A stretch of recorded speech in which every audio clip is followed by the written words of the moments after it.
இன்றைக்கி நம்ம சேனலில் பார்க்க போகிற வீடியோஸ் என்ன அப்படின்னு பார்த்தீங்கன்னா, இண்டோ ஏசிஸ் அப்படிங்கிற இந்த புதிய அப்ளிகேஷனை யூஸ் பண்ணி ஒரு பேங்க் அக்கௌண்ட்டில், அதாவது நம்மளோட இந்தியன் பேங்க் அக்கௌண்ட்டில் இருந்து மற்ற பேங்க் அக்கௌண்ட்டுக்கு எப்படி நம்ம பணம் வந்து ட்ரான்ஸ்ஃபர் பண்ணுறது அப்படிங்கிற டீட்டெயில் தான் பார்க்க போகிறோம். ஸோ இது வந்து ரொம்பவே ஈஸியாகவும் ஃபாஸ்ட்டாகவும் அனுப்பலாம், ஃப்ரீ தான். இப்போ வந்து பார்த்திங்க அப்படின்னா, நான் வந்து என்னோட மொபைல் பேங்கிங்கை வந்து லாகின் பண்ணியிருக்கேன். லாகின் பண்ணிவிட்டு ஈஸி பே அப்படிங்கிற இந்த ஃபஸ்ட் ஆப்ஷனை வந்து செலக்ட் பண்ணிக்கோங்க. நீங்கள் வந்து ஃபண்டு ட்ரான்ஸ்ஃபரை செலக்ட் பண்ணி தான் நீங்கள் வந்து மணி வந்து சென்ட் பண்ணணும் அப்படிங்கிற அவசியம்லாம் கிடையாது. ஸோ உங்களுக்கு வந்து இதில் வந்து பார்த்திங்க அப்படின்னா ரெண்டு விதமான ஆப்ஷன் வந்து கொடுத்துருப்பாங்க. ஒன்று ஃபண்டு ட்ரான்ஸ்ஃபர் மூலமாகவும் நீங்கள் ட்ரான்ஸ்ஃபர் பண்ணலாம், இல்லை ஈஸி பே அப்படிங்கிற இந்த பர்டிகுலர் ஆப்ஷனை சூஸ் பண்ணியும் நீங்கள் வந்து ட்ரான்ஸ்ஃபர் பண்ணலாம். நான் வந்து இப்போ ஈஸி பே அப்படிங்கிற இந்த ஆப்ஷனை வந்து சூஸ் பண்ணியிருக்கேன். இப்போ வந்து நீங்கள் வந்து ஒருத்தரோட அக்கௌண்ட்டுக்கு பணம் வந்து ட்ரான்ஸ்ஃபர் பண்ணணும், அவங்களோட அக்கௌண்ட்டை வந்து ஆல்ரெடி சேவ் பண்ணி வச்சுருக்கீங்க அப்படின்னா இதில் வந்து பெனிஃபிட் பே அப்படிங்கிற ஒரு ஆப்ஷன் கொடுத்துருப்பாங்க. அதை வந்து செலக்ட் பண்ணிக்கோங்க. இதை செலக்ட் பண்ணிவிட்டு இதுக்கு அடுத்தது வந்து ஃப்ரம் அக்கௌண்ட்டை வந்து செலக்ட் பண்ணணும். ஸோ அதை வந்து நீங்கள் கிளிக் பண்ணிங்க அப்படின்னா உங்களோட பேங்க் அக்கௌண்ட் தான் வந்து டிஸ்பிளே ஆகும். அதை செலக்ட் பண்ணிக்கோங்க. நெக்ஸ்ட் இதில் உங்களோட பேலன்ஸும் இருக்கும், அதையும் வந்து செக் பண்ணிக்கலாம். நெக்ஸ்ட் இதில் வந்து பார்த்திங்க அப்படின்னா 2 அப்படின்னு இருக்கும். இதில் வந்து உங்களோட பெனிஃபிஷரி நேமை வந்து நீங்கள் செலக்ட் பண்ணணும். ஸோ இதை வந்து கிளிக் பண்ணதும் நீங்கள் யாரோட பேரெல்லாம் சேவ் பண்ணி வச்சுருக்கீங்களோ அவங்களோட பேர் எல்லாமே டிஸ்பிளே ஆகும். நீங்கள் யாருக்கு பணம் அனுப்பணுமோ அவங்களோட டீட்டெயில், அதாவது அவங்களோட நேமை வந்து செலக்ட் பண்ணிக்கோங்க. இப்போ நான் வந்து செலக்ட் பண்ணியிருக்கேன். இப்போ எவ்வளோ அமௌண்ட் வந்து நீங்கள் சென்ட் பண்ண போகிறீங்களோ அதை வந்து என்டர் பண்ணிக்கோங்க. எக்ஸாம்பிளுக்கு நான் வந்து ஒரு 100 ரூபீஸ் வந்து என்டர் பண்ணுறேன். இதை என்டர் பண்ணிவிட்டு கீழே வந்து பார்த்தீங்க அப்படின்னா உங்களுக்கு ப்ளீஸ் செலக்ட் அப்படின்னு ஒரு ஆப்ஷன் இருக்கும், ரிமார்க்கு. அதை செலக்ட் பண்ணிவிட்டு நீங்கள் வந்து இதில் ஏதாவது ஒரு ஆப்ஷனை வந்து செலக்ட் பண்ணிக்கோங்க. செலக்ட் பண்ணிவிட்டு ப்ரொசீட் அப்படிங்கிற இந்த ஆப்ஷனை வந்து கிளிக் பண்ணிட்டீங்க அப்படின்னா அடுத்து உங்களுக்கு இது மாதிரி பேஜ் வந்து ஓப்பன் ஆகும். ஸோ இதில் வந்து நீங்கள் யாருக்கு பணம் சென்ட் பண்ண போகிறீங்க, என்ன மெத்தடில் வந்து சென்ட் பண்ண போகிறீங்க, எவ்வளோ அமௌண்ட் வந்து சென்ட் பண்ண போகிறீங்க, உங்களோட அக்கௌண்ட் டீட்டெயில், உங்களோட ரிமார்க்கு, இது எல்லாமே வந்து இதில் வந்து ஷோ பண்ணுவாங்க. இப்போ நீங்கள் கன்ஃபார்ம் அப்படிங்கிறத மட்டும் கிளிக் பண்ணிக்கோங்க. இப்போ உங்களோட எம்டி பின், அதாவது ஃபண்டு ட்ரான்ஸ்ஃபர் பண்ணக்கூடிய அந்த டிரான்சாக்ஷன் பின் நம்பரை வந்து இதில் என்டர் பண்ணிக்கோங்க. ஸோ இப்போ என்டர் பண்ணியாச்சு. என்டர் பண்ணிவிட்டு சப்மிட் அப்படிங்கிற இந்த ஆப்ஷனை வந்து கிளிக் பண்ணிட்டீங்க அப்படின்னா போதும். நெக்ஸ்ட் உங்களோட மொபைல் நம்பருக்கு வந்து ஒரு ஓடிபி வரும். அந்த ஓடிபி நம்பரை வந்து இதில் வந்து என்டர் பண்ணிக்கோங்க. ஸோ நான் இப்போ வந்து என்னோடய ஓடிபி நம்பரை வந்து என்டர் பண்ணிக்கிறேன்.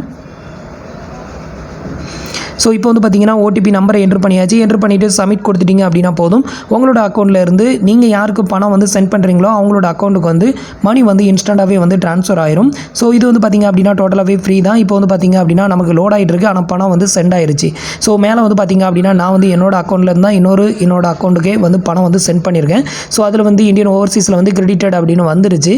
அப்படின்னாலே அமௌண்ட் வந்து சென்ட் ஆயிருச்சு அப்படின்னு அர்த்தம். ஸோ இப்போ வந்து பார்த்திங்க அப்படின்னா நமக்கு வந்து பணம் வந்து சென்ட் ஆயிருச்சு. ஸோ அதனால் இதில் வந்து உங்களுக்கு ட்ரான்சாக்ஷன் சக்ஸஸ்ஃபுல் அப்படின்னு வந்து விழுந்துருச்சு.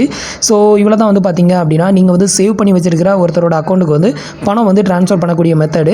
ஸோ இது நீங்கள் வந்து அக்கௌண்ட் நம்பர் சேவே பண்ணலை, பட் நான் உங்களுக்கு வந்து பணம் வந்து ஐஎம்பிஎஸ் மெத்தடில் நான் ட்ரான்ஸ்ஃபர் பண்ணணும் அப்படின்னு நினச்சிங்கன்னா அதுக்கும் வந்து பார்த்திங்க அப்படின்னா ஒரு ஆப்ஷன் இருக்குது. ஸோ அதை வந்து எப்படி ட்ரான்ஸ்ஃபர் பண்ணுறது அப்படின்னு காட்டுறேன். இதுக்கு வந்து பார்த்திங்க அப்படின்னா இதுக்கும் அதே மாதிரி வந்து ஈஸி பே அப்படிங்கிற இதே ஆப்ஷனை வந்து செலக்ட் பண்ணிக்கோங்க. இதே ஈஸி பேயை செலக்ட் பண்ணிவிட்டு இதில் வந்து பார்த்திங்க அப்படின்னா ஈஸி பே அப்படின்னு ஒரு ஆப்ஷன் இருக்கும். இதே ஆப்ஷனை செலக்ட் பண்ணிவிட்டு கீழே ஃப்ரம் அக்கௌண்ட்டில் வந்து உங்களோட அக்கௌண்ட்டை செலக்ட் பண்ணிக்கோங்க. ஸோ பார்த்திங்க அப்படின்னா ஃப்ரம் அக்கௌண்ட்டை வந்து செலக்ட் பண்ணியாச்சு. அடுத்தது வந்து பார்த்திங்க அப்படின்னா இதில் பெனிஃபிஷரி டைப் வந்து செலக்ட் பண்ணணும். ஸோ அதை வந்து செலக்ட் பண்ணுங்கள்.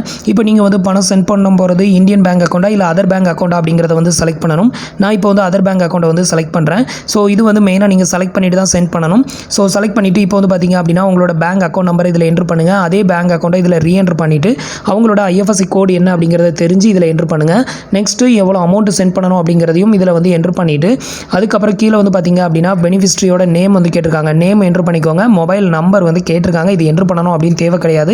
அப்படி என்ட்ரு பண்ண வேண்டியது வந்ததுனால உங்கள் மொபைல் நம்பரை கூட நீங்கள் என்ட்ரு பண்ணிக்கலாம். என்ட்ரு பண்ணிவிட்டு இதில் வந்துட்டு இப்போ நீங்கள் வந்து சென்ட் பண்ண போகிற இந்த பர்சனோட காண்டாக்டை வந்து உள்ளே சேவ் பண்ணணும், அந்த அக்கௌண்ட் நம்பரை சேவ் பண்ணணும் அப்படின்னு நினச்சிங்கன்னா இதில் ஆட் பெனிஃபிஷரி அப்படின்னு ஒரு ஆப்ஷன் இருக்கும்.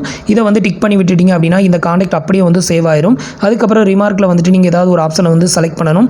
எக்ஸாம்பிளுக்கு நான் கிஃப்ட் அப்படிங்கிறத வந்து செலக்ட் பண்ணுறேன் அப்படின்னா செலக்ட் பண்ணிவிட்டு இப்போ ப்ரொசீட் கொடுத்துட்டோம் அப்படின்னா இதுக்கு முந்தின ஸ்டெப்பில் நான் காமிச்ச சேம் ப்ரொசீஜர் தான். உங்களுக்கு வந்துட்டு உங்களோட அந்த அமௌண்ட் சென்ட் பண்ணுறது, எந்த அக்கௌண்ட்டுக்கு சென்ட் பண்ணுறீங்க, நெக்ஸ்ட் வந்து ரிமார்க்கு, இதை பற்றின டீட்டெயில் வந்து உங்களுக்கு டிஸ்பிளே ஆகும். அதை கன்ஃபார்ம் பண்ணணும். கன்ஃபார்ம் பண்ணதுக்கப்புறம் உங்களுக்கு ஒரு ஓடிபி வந்து சென்ட் பண்ணுவாங்க. அந்த ஓடிபி என்ட்ரு பண்ணி சப்மிட் கொடுத்துட்டீங்க அப்படின்னா இன்ஸ்டண்ட்டாகவே வந்து உங்களுக்கு அமௌண்ட் வந்து ட்ரான்ஸ்ஃபர் ஆயிரும். ஸோ ரெண்டுமே வந்து சேம் ப்ரொசீஜர் தான். பட் நீங்கள் வந்துட்டு ஒரு அக்கௌண்ட் நம்பரை டேரெக்டாக என்ட்ரு பண்ணி நீங்கள் வந்து சென்ட் பண்ணணும் அப்படின்னா ஈஸி பே அப்படிங்கிறத வந்து செலக்ட் பண்ணணும். ஆல்ரெடி சேவ் பண்ண அக்கௌண்ட்டுக்கு சென்ட் பண்ணணும் அப்படின்னா பெனிஃபிட் பே அப்படிங்கிற இந்த ஆப்ஷனை செலக்ட் பண்ணுங்கள். உங்களோட அக்கௌண்ட்லேருந்து உங்களோட அக்கௌண்ட்டுக்கு உங்களுக்கு ட்ரான்ஸ்ஃபர் பண்ணணும் அப்படின்னா செல்ஃப் பே அப்படிங்கிற இந்த ஆப்ஷனை செலக்ட் பண்ணி நீங்கள் வந்து ஈஸியாகவே மணி வந்து ட்ரான்ஸ்ஃபர் பண்ணிக்கலாம். ஸோ இவ்வளோ தான் வந்து பார்த்திங்க அப்படின்னா இந்தியன் பேங்க் மொபைல் அப்ளிகேஷனை யூஸ் பண்ணி நம்ம வந்து மணி ட்ரான்ஸ்ஃபர் பண்ணக்கூடிய மெத்தடு.